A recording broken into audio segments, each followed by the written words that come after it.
আমি বধূ সেজে থাকবো তুমি পালকি নিয়ে এসো। তো বন্ধুরা পেয়ে সুরে গলা গান টান করলাম, নাচও করলাম। তো তোমরা শালে বন্ধু তোমরা সবাই কেমন আছো? যাই হোক তোমরা সবাই ভালো আছো আর আমিও তো ভালো আছি। আজকে তো বিশাল ফুল মস্তিতে আছে, তোমরা দেখতেই পাচ্ছ। সেজে গুজে একেবারে পটের বিবি হয়ে রয়েছে। তো যাবো একটা, এই যে চলে এসেছি যেখানে আজকে আছে একটা আমার এক ভাসুরের মেয়ের আসছে বার্থডে পার্টি। তো বার্থডে পার্টিতে চলে এসেছি আর এসে অনেক কিছু খাওয়া দাওয়া করছি, পকোড়া খেয়েছি পেট ভরে ভরে। তারপরে এসেছি ওই যে খাওয়ার জন্য হুড়োহুড়ি বাদে লাইন পড়ে। তো তার জন্য কী করি, আমি যেখানেই আগে যাই আগে খাওয়াটা কমপ্লিট করি, তারপরে বাদ বাকি করবো।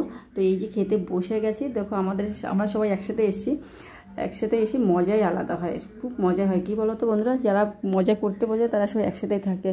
আর বেশি অহংকার করা তো ভালো না, অহংকার পক্ষে শরীরের পক্ষে মনের পক্ষে দুটোই ক্ষতি। তো ওই যে অনেকে ভাবে আমি সেজে গুজে যাচ্ছি, এর সাথে যাবো না ওর সাথে যাবো না। দেখো কার্ড দেখালাম কী কী মেনু তোমরা দেখে নিলে।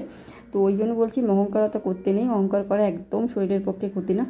ওইসব কদিন বাঁচবো, আর যেদিন বোঝো সবার সঙ্গে মিলেমিশেই বাঁচবো।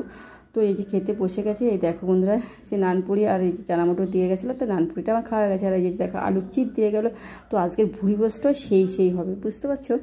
আর এই দেখো সাদা ভাত, প্লেন ভাত দিয়ে দিল, সবাইকে দিল। আর আমাদের সঙ্গে যারা এসছে তাদের ওই পাশের টেবিলটাই বসেছে, অনেকেই এসেছিলাম আমরা অনেক সাথে, ওই পাশের টেবিলে দেখালাম যাদের।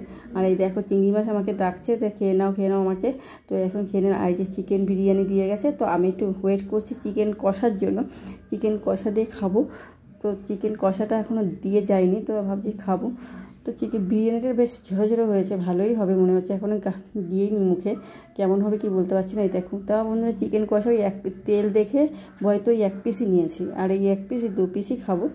তেল দেখে এত তেল, তো বন্ধুরা ওইটুকুই খেয়েছি, চিকেন মানে বিরিয়ানিটা পুরো কমপ্লিট করতে পারিনি, বুঝতে পারছো।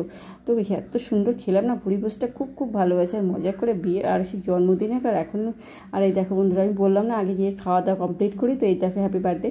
আর আমার সে নাতনি হয় সম্পর্কে, নাতনির মানে জন্মদিন বার্থডে। এই যে বার্থডে গার্ল বসে রয়েছে আমার মেয়ের পাশে, আর ওই পাশেটা আমি ঠিক চিনি না, ওদেরই আর কোনো আত্মীয়স্বজন হবে।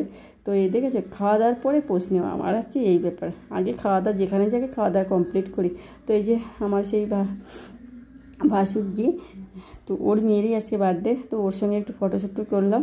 তো বললাম একটা ভিডিও করি আয়। তো ও আছে দেখো কি সুন্দর মেকআপ করেছে, দেখেছো সুন্দর লাগছে। তো বন্ধুরা আমাদের খাওয়া দাওয়া কমপ্লিটে আইসক্রিম নিয়ে এখানে দাঁড়িয়ে রয়েছি। বললাম না আমাদের সঙ্গে যারা এসছে, আমাদের অনেকেই গেছিলাম, তো ওদের এখনও খাওয়া কমপ্লিট হয়নি। তো এখানে এসে অনেকক্ষণ বসে এখানেও একটু ফটোশ্যুট করলাম।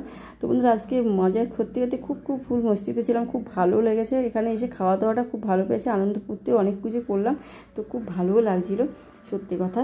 আর অ্যাকচুয়ালি অনেকদিন পরে একটা অনুষ্ঠান পেলাম, তো সেই অনুষ্ঠানে মানে সেই জন্য আর বেশি খারাপ লাগলো। মাঝে একটা অনুষ্ঠান হলে ভালোই হয়। তো বন্ধুরা এসে বাড়িটা এসে আবার একটু পোস্ট দিলাম। এই দেখো বধূ সেজে ভাবছিলাম অন্যটাতে কী করবো। তো এই যে তো বন্ধুরা আমার ভিডিওটা এই পর্যন্ত তোমাদের কেমন লাগলো অবশ্যই সবাই কমেন্ট করে জানাবে কিন্তু।